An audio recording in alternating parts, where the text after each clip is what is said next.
What is going on, guys? Welcome back. The video you're about to watch is taken from my full album reaction, which is live on Patreon. If you would like to support me directly as a creator, the link is in the description. Let's get into the video.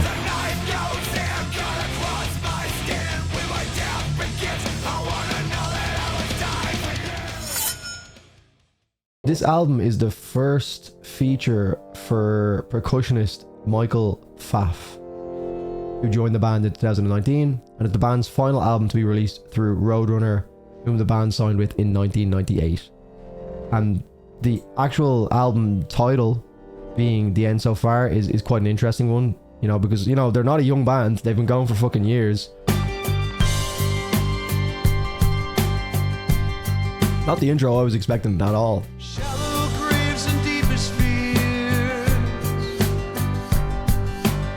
Why does this remind me of Porcupine Tree? I can't even complain because I did just say, you know, I hope they switch it up and try something a little bit different, maybe stray away from what has got them to the table.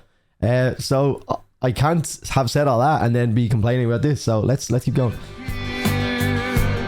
But it does remind me of Steven Wilson. Alright, this is so different to anything I've heard from Slipknot, like completely unique. Anyone else expecting something like this? Not me.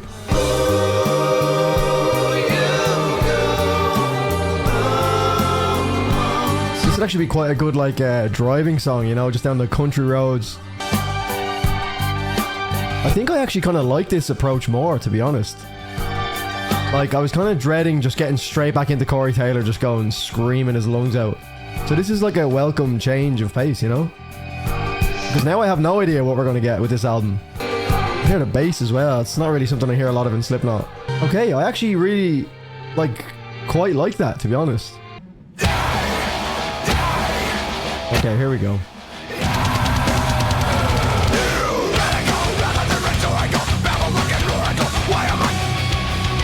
See, that felt like it had more, that, like, guitar, the distorted guitar had more weight to it because of the intro we got. Because if we just started with this, I'd be like, okay, right, they haven't really changed anything. It's just same old Slipknot. But, yeah, the intro has actually got me really excited about this now, so let's keep going. But I think this was one of the singles, if I'm not mistaken, the Dying song. I think I remember it. It's more so the Time to Sing in brackets made the actual name of it quite different. So I think I remember seeing something like that a few months back. So maybe this is one of the singles with Chapelton Rag as well. Come on, Corey, let's go.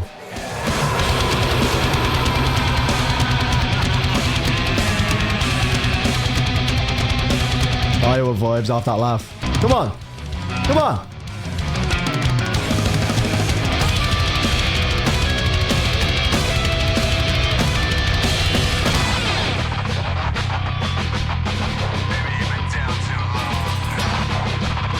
That megaphone Corey Taylor's dangerous.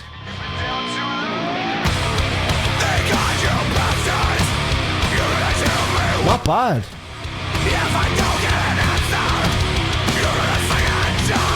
Corey Taylor can be very hit and miss with the cleans. I don't know if his voice sounds great when he hits cleans. So that melody that he was petering on a little bit, I was kind of getting worried. I was like, oh, if he goes too far down this path, it's probably going to lose me a bit. But it actually, he kind of rode the line quite well, where he didn't go too far down that route of trying to, like, sing a lot. But this is definitely one of the tracks I heard. So let's see if my opinion's changing this, because I didn't really like it the first time.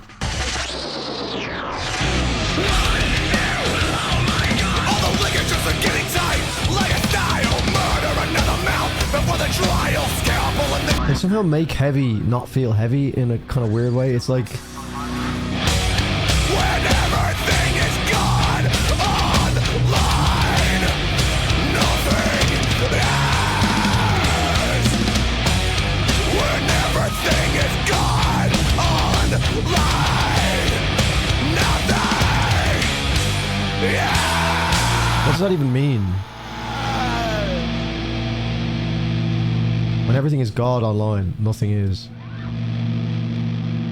Yeah, I don't know. Like, what I was saying there is, although it's very objectively heavy, like, he's screaming, the distorted guitars are coming in really heavy, the drumming's really intense, but it just, like, I don't know. It just feels like that felt quite like a mainstream attempt for me, you know? It's like they have all the elements, like even the scratches, like on the, you know, the kind of DJ scratches as well that Slipknot have been known for in the past. Although all that's like very, you know, kind of still that new metal sound, you know, it's still heavy, but I think the way it's delivered by Corey Taylor just makes it feel not heavy and like almost like a pop song or something. I don't know.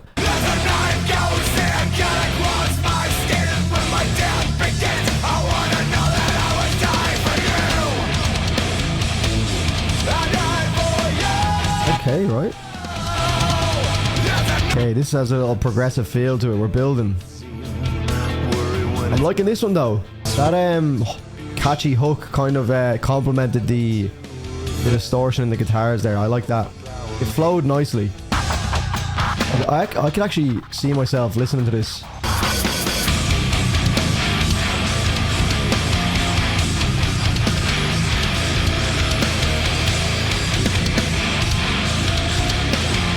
Credit where credit's due. This is actually a good track. I wanna know that I would die for you. I die for you. Surprise! We're gonna need another witness just like you. Surprise! You're running as a bolt at the morning. My breakthrough. You better roll the hood. You'll be like a dead a pipe down. Then you got this tempo is just so iconically Slipknot.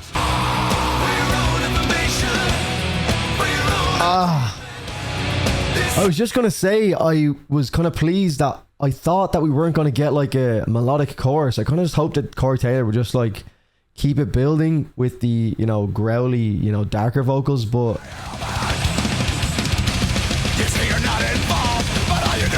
just reminds me of what's that song? The that chorus pisses me off so much. What is it?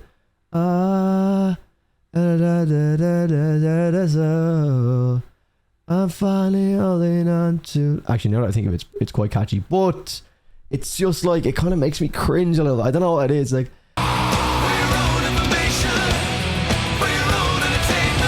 that sounds shit. I'm sorry. Very rarely hits with cleans. Just no.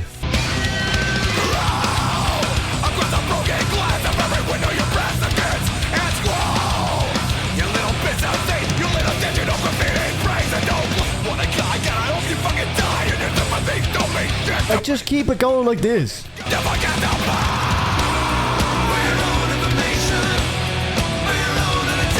How to ruin a song, honestly. This was actually a good track. I just can't help but think that I won't listen to it again because of the vocals. Oh, the cleans.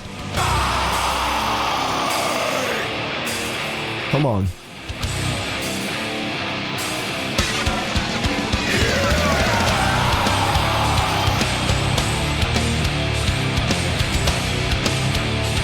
Yeah, I like that track, but I can't help but feel like it was kind of tainted a little bit by the vocal cleans. Again, I hate to always pin things on Corey Taylor, but I'm sorry. Like, they just do riffs so well.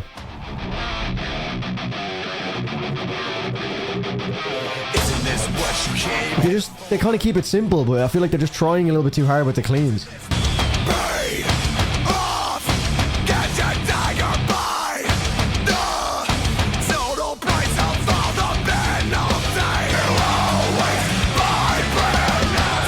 I'm bamboozled by these lyrics. I haven't got the capacity right now to even like go into what he's actually speaking about, because there's no way he's just literally saying like giving advice on buying cars. But the last like 2-3 tracks haven't been bad.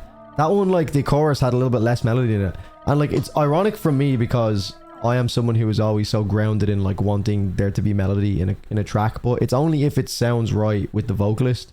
And I just think one of the biggest criticisms I've had of Slipknot's newer work is that it feels forced with a lot of the like pop sounding vocals where it tries to go more melodic. Now I'm sure there is reasons, like I've previously spoken about, where maybe, you know, Corey Taylor's can't, you know, have that kind of you know, intensity in his vocals from a live perspective anymore, or even just a recording standpoint. Like there's probably only so much you can actually do with, you know, the way they're old, like, you know, they're getting on. Yeah, I mean, riffs are really good, guitar sounds great, you know, the drumming's really, you know, drumming's good, but it's just that last bit, it's just like feels like it's pushing it too far in certain directions. But then in other parts, it is actually, you know, it feels just about right, you know, for what Slipknot is today. Yeah, maybe they're just a victim of their own success as well. I'm always quite critical of Slipknot, but I can't help it, you know.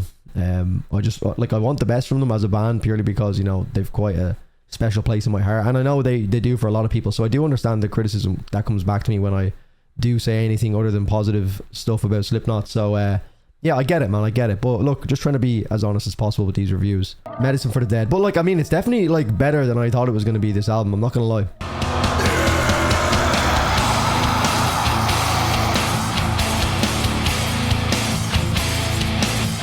How many tracks have they started by saying yeah on? That's got to be at least 3. Hello, Tool. Anything that sounds like this reminds me of Tool. Adam Jones, trademark all over it.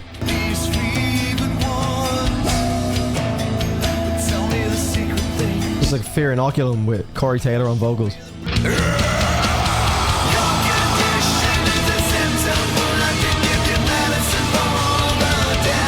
I think the cleans kind of work there because it feels like it's a part of the like act that's being, you know, portrayed as a story within the song. But when it's just like the cleans are there to add melody or to just be a part of the chorus, it feels a little bit off. Not bad there. It didn't feel like it was forced because it was kind of like, you know, a part of the, you know, the character that was being played to get the lyrics across. So I don't really mind it there, but it's when it's literally just like to have cleans to make like a catchy kind of poppy hook is when I kind of lose Slipknot a bit, you know. Yeah, this has a lot of fear and... Sorry.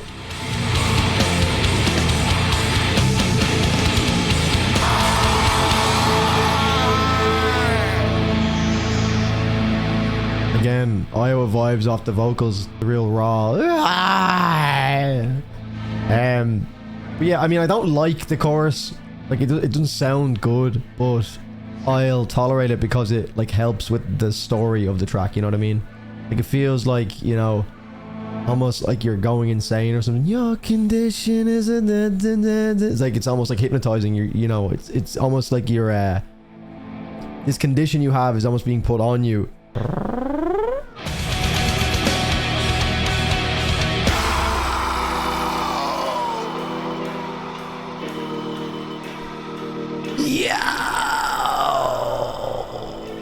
Yeah, this track is a skip for me, I'm not gonna lie. It's just like, I can't even really remember what just happened.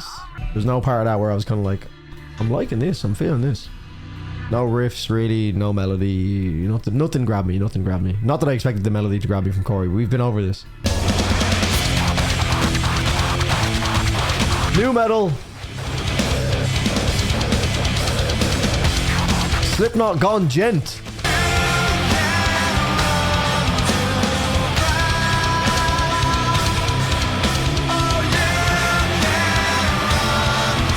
Again, kind of boring, but I did like there was kind of a modern sounding to some of the gentler guitar elements. But like, you know, again, just kind of like, I'd pass it. Nothing much, you know. The last kind of 2 or 3 tracks now have kind of just fallen flat a bit. But there has been some good tracks in this. But I am going to run to the toilet, so give me 2 seconds. Slaughter, you can never know a father you say.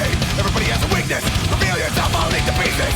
Don't be judging me, I know the dues, I know the fees, I know the rules, I know you cheat, we never need to bring the sheet. It's like equal parts good, equal parts cringe. It's like 50, it's like right down the middle. I'm like cringing, but also I'm kind of like, kind of good, but maybe 55% cringe, 45% good, okay. Why is it cringe? I don't know why it is. It just is, like. Does anyone else feel like that? I don't want to be harsh. I sound like a big Slipknot hater. I'm not at all.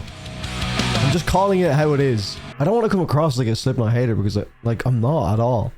Like I've taken a lot of like slack over the years with like even just my pals who don't listen to metal. Like Slipknot's a very easy band to kind of like poke fun at and say like, you know, oh, listen to Slipknot, you know, all this kind of shit, you know. Obviously the name is Slipknot, like kind of gets this emo suicidal kind of fucking you know, connotations with it. So like I've put up with all that shit and I've stood by the band. So it's not like I'm a hater of the band at all. It's just like I'm calling it how it is, and that's just how it is. I feel like it's equal parts good, and I think the vocals have a lot to do with it not sounding good or it's sounding cringe. Like Corey sounds good in certain parts, but I think he lets himself down with some of the lyrics, the way the lyrics are brought forward, the way he's actually like, just, it's like an old, I don't know how to say this because it's not even because he's old, but the way he's saying it, him being old clashes. Because like, for example, when I was speaking about there, Jens from Meshuggah is old. He's older than, he's like almost 10 years older than Corey. but it's the delivery and what he's actually saying in a lot of the lyrics is like what separates the two. I think Corey's voice doesn't work very well from a clean standpoint. He just doesn't sound good with cleans, and it can ruin a lot of the music. So that's just how it is. It's not me directly firing at Corey Taylor. It's listening to the whole body of work and picking out what I think sounds good, which a lot of it does sound good, to be fair. But overall, I think their sound is tainted by the cleans. Not necessarily because it's Corey Taylor. If there was someone else doing cleans like that, it would be the same thing. It's nothing to do with the fact that it's just Corey Taylor. I have nothing against Corey Taylor. I actually love Corey Taylor because I think it's funny that he beefed with MGK and all that kind of shit. I love all that thing, like sticking up for metal and that kind of thing. I love it. And obviously he's iconic. It's fucking Corey Taylor. Who doesn't love Corey Taylor? But I just think, like, ever since I heard CMFT Must Be Stopped, I've fucking hated anything to do with his vocals. I'm sorry, I can't help it. That was kind of like the moment where I was like, okay, this is a guy who's like a little bit out of touch with how he actually sounds, and I think that does creep into Slipknot's music. But I still want to be blown away. Like, I want to be like, have my head caved in like Slipknot have been doing for so many years, but it's just like they're not capable of doing it anymore to me. Maybe to someone else, absolutely. You know, I'm not speaking for everyone else. I'm speaking for me. And people don't like it, I'm sorry, okay? I'm not sorry. Just, that's it. Like, rant over. What's this called? Decide. I'd say this has to feel like the most like slower segments that there's been in the Slipknot album.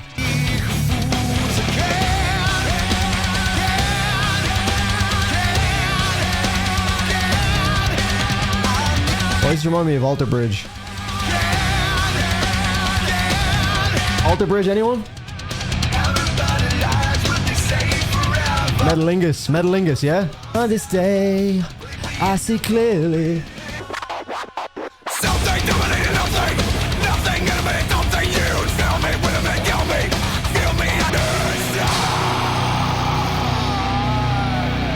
There's been a few vocals like that have ended a track where Corey Taylor's like sounds like he's in pain. It is like Iowa, like a throwback to Iowa, you know? But Iowa felt more genuine, you know what I mean? Like, it felt like the whole track was just like this chaos.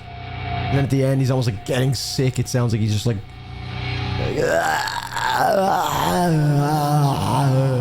Yeah, I'm mixed feelings on this though so far. Like, I feel like it's kind of lost my attention the last like 2 or 3 tracks. It had a period like, you know, maybe 5, 6 tracks ago where I was kind of like, you know, this is actually not bad. There was small parts of it that I wasn't really fucking with because of the cleans. I felt like kind of took away from some of it.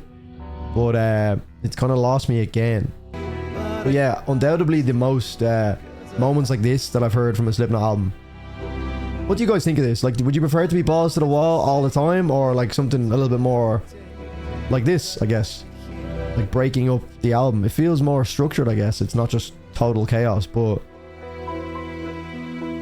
Piano in a Slipknot song? What? Now it's a shame, but I gotta stay, 'cause I like it here. No. Yeah, it was alright. I mean...